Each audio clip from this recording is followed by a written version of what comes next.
வணக்கம் வணக்கம் வணக்கம். இது முல்லை டொம்பஸ்கோ. முதல்ல அனைத்து உயிரும் பசியாறு இன்புற்று வாழ்ந்து மடிய நானே வழி அமைக்கின்றேன். அதை சொல்லிடுவேன். எனக்கு வழி தெரியும், நானே சொல்லிடுவேன். என்னன்னு சொன்னால், அதிகமாக பாவித்த வார்த்தை தமிழீழத்தில் என்று சொன்னால், நான் இருக்கிற காலத்தில் இயக்கம் என்று சொல்லி தமிழாக்கள். அதே போல் சிங்கள மக்கள் அதிகமாக பாவித்த வார்த்தை என்னென்று சொன்னால், கொட்டியான்னா அது புலின்னு சொல்லி.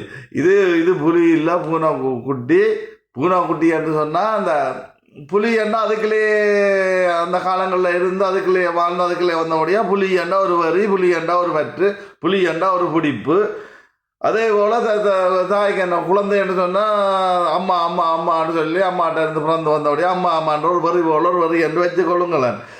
இதோட என்ன சொல்கிறேன்னு சொன்னால், இப்போ இயக்கம் என்று சொல்கிறது இப்போ பிள்ளைக்கு சுப்பிரமணியம் பேருன்னா வழியில் சுப்பிரமணியம் என்று சொல்லுவாங்க. வீட்டில் அதே இது நாங்கள் மணி என்று செல்லமாக கூப்பிடணும். அதே போல் எங்களுக்கு இயக்கம் என்று சொன்னால் ஏற்று சேர் தெரியும். வெளியில் தமிழீழ விடுதலை புலிகள்னா தான் தெரியும்.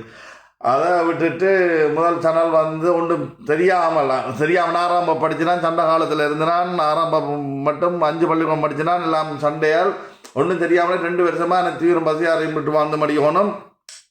அரசியல்கள் பணி முடிய காலம் மட்டும் இந்த சொத்து கணக்கு அரசியலம் ஒப்படைத்து விட்டு அதை ஒத்தி வச்சுட்டு மக்களுக்கு அந்த நாட்காலியில் இருந்து நம்பிக்கையாக பணி செய்யணும்னு சொல்லி வந்தான். அதில் இந்த சில வார்த்தை பிள்ளையால் யூடியூப் நிப்பாட்டிட்டாங்களோ, சதியோ சூழ்ச்சியோ என்னவோ நடக்கும். அதுகளெல்லாம் பிரச்சனை இல்லை.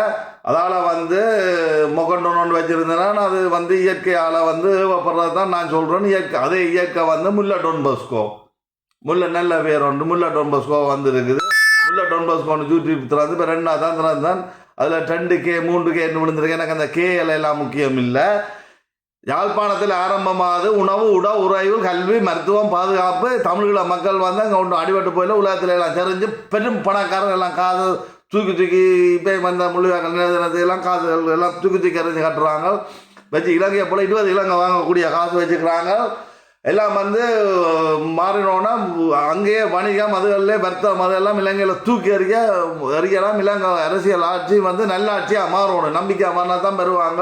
அப்போ யாழ்ப்பாணத்தில் அரசியல் மக்கள் வாக்குண்டு, கையில் மக்கள் பலம் உண்டு, கையில் வாக்கு உண்டு. அவ்வளவுதான். கையில் வாக்கு உண்டு. மக்கள் எல்லாம் யாழ்ப்பாணத்தை மாற்றி விட்டால் யாழ்ப்பாணம் மாறி தமிழீழம் மாறினோன்னா இது சிங்கள மக்கள் பார்த்தோன்னா வறுமையில் இருக்கிறாங்க.